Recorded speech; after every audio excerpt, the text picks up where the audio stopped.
नमस्कार बहनों, आज हम लेकर आए हैं कामिका एकादशी व्रत कथा। कामिका एकादशी का महत्व।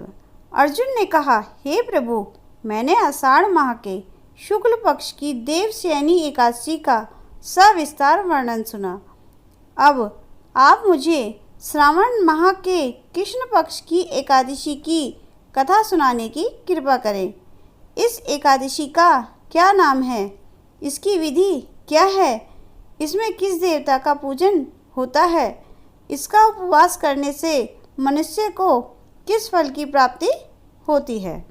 भगवान श्री कृष्ण ने कहा, हे श्रेष्ठ धनुर्धर, मैं श्रावण माह की पवित्र एकादशी की कथा सुनाता हूँ। ध्यानपूर्वक श्रवण करो। एक बार इस एकादशी की पावन कथा को भीष्म पितामह ने लोकहित के लिए नारद जी से कहा था।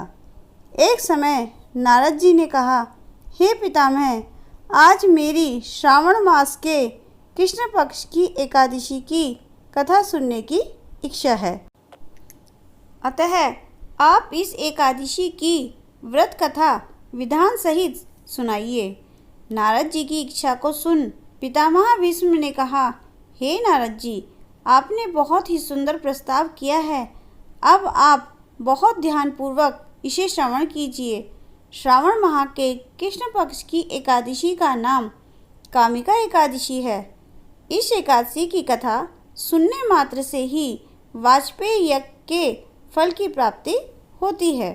कामिका एकादशी के उपवास में शंख, चक्र, गदाधारी भगवान विष्णु का पूजन होता है।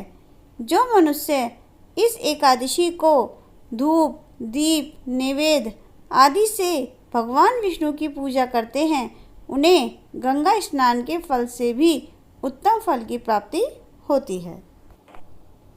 सूर्य ग्रहण और चंद्र ग्रहण में केदार और कुरुक्षेत्र में स्नान करने से जिस पुण्य की प्राप्ति होती है, वह पुण्य कामिका एकादशी के दिन भगवान विष्णु की भक्ति पूर्वक पूजा करने से प्राप्त हो जाता है।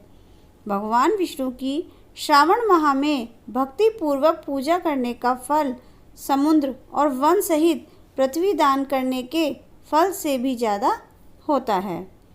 व्यतिपात में गंडकी नदी में स्नान करने से जो फल प्राप्त होता है, वह फल भगवान की पूजा करने से मिल जाता है। संसार में भगवान की पूजा का फल सबसे ज़्यादा है। अतः भक्ति पूर्वक भगवान की पूजा ना बन सके तो श्रावण माह के कृष्ण पक्ष की कामिका एकादशी का उपवास करना चाहिए। आभूषणों से युक्त बछड़ा सहित गोदान करने से जो फल प्राप्त होता है, वह फल कामिका एकादशी के उपवास से मिल जाता है। जो उत्तम द्विज श्रावण माह के कृष्ण पक्ष की कामिका एकादशी का उपवास करते हैं तथा भगवान विष्णु का पूजन करते हैं, उनसे सभी देव, नाग, किन्नर, पितृ आदि की पूजा हो जाती है। इसलिए पाप से डरने वाले व्यक्तियों को विधि विधान सहित इस उपवास को करना चाहिए। संसार सागर तथा पापों में फंसे हुए मनुष्यों को इनसे मुक्ति के लिए कामिका एकादशी का व्रत करना चाहिए। कामिका एकादशी के उपवास से भी पाप नष्ट हो जाते हैं। संसार में इससे अधिक पापों को नष्ट करने वाला कोई और उपाय नहीं है। हे नारद जी, स्वयं भगवान ने अपने मुख से कहा है कि मनुष्यों को आध्यात्म विद्या से जो फल प्राप्त होता है, उससे अधिक फल कामिका एकादशी का व्रत करने से मिल जाता है। इस उपवास के करने से मनुष्य को न यमराज के दर्शन होते हैं और ना ही नरक के कष्ट भोगने पड़ते हैं। वह स्वर्ग का अधिकारी बन जाता है।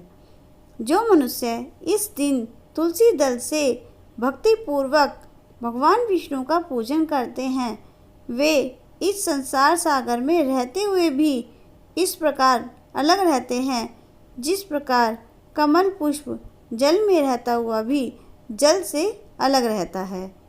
तुलसी दल से भगवान श्री हरि का पूजन करने का फल 1 बार स्वर्ण और 4 बार चांदी के दान के फल के बराबर है। भगवान विष्णु रतन, मोती, मणि आदि आभूषणों की अपेक्षा तुलसी दल से अधिक प्रसन्न होते हैं। जो मनुष्य प्रभु का तुलसी दल से पूजन करते हैं उनके सभी पाप नष्ट हो जाते हैं। हे नारद जी, मैं भगवान की अति प्रिय श्री तुलसी जी को प्रणाम करता हूँ। तुलसी जी के दर्शन मात्र से मनुष्य के सभी पाप नष्ट हो जाते हैं और शरीर का स्पर्श मात्र से मनुष्य पवित्र हो जाता है। तुलसी जी को जल से स्नान कराने से मनुष्य की सभी यम यातनाएं नष्ट हो जाती हैं। जो मनुष्य तुलसी जी को भक्तिपूर्वक भगवान के श्री चरण कमलों में अर्पित करता है उसे मुक्ति मिलती है। इस कामिका एकादशी की रात्रि को जो मनुष्य जागरण करते हैं और दीप दान करते हैं उनके पुण्य को लिखने में चित्रगुप्त भी असमर्थ हैं। एकादशी के दिन जो मनुष्य भगवान के सामने दीपक जलाते हैं उनके पितर स्वर्गलोक में अमृत का पान करते हैं। भगवान के सामने जो मनुष्य घी या तिल के तेल का दीपक जलाते हैं उनको सूर्यलोक में भी सहस्त्रों दीपकों का प्रकाश मिलता है। कामिका एकादशी व्रत कथा। एक गांव में एक वीर क्षत्रिय रहता था। एक दिन किसी कारणवश उसकी ब्राह्मण से हाथापाई हो गई और ब्राह्मण की मृत्यु हो गई। अपने हाथों मारे गए ब्राह्मण की क्रिया उस क्षत्रिय ने करनी चाहिए, परंतु पंडितों ने उसे क्रिया में शामिल होने से मना कर दिया। ब्राह्मणों ने बताया कि तुम पर ब्रह्म हत्या का दोष है, पहले प्रायश्चित कर इस पाप से मुक्त हो, तब हम तुम्हारे घर भोजन करेंगे। इस पर क्षत्रिय ने पूछा कि इस पाप से मुक्त होने के क्या उपाय हैं। तब ब्राह्मणों ने बताया कि श्रावण माह के कृष्ण पक्ष की एकादशी को भक्ति भाव से भगवान श्रीधर का व्रत एवं पूजन कर ब्राह्मणों को भोजन करा के सद्दक्षिणा के साथ आशीर्वाद प्राप्त करने से इस पाप से मुक्ति मिलेगी। पंडितों के बताए हुए तरीके पर व्रत कराने वाली रात में भगवान श्रीधर ने क्षत्रिय को दर्शन देकर कहा कि तुम्हें ब्रह्म हत्या के पाप से मुक्ति मिल गई है।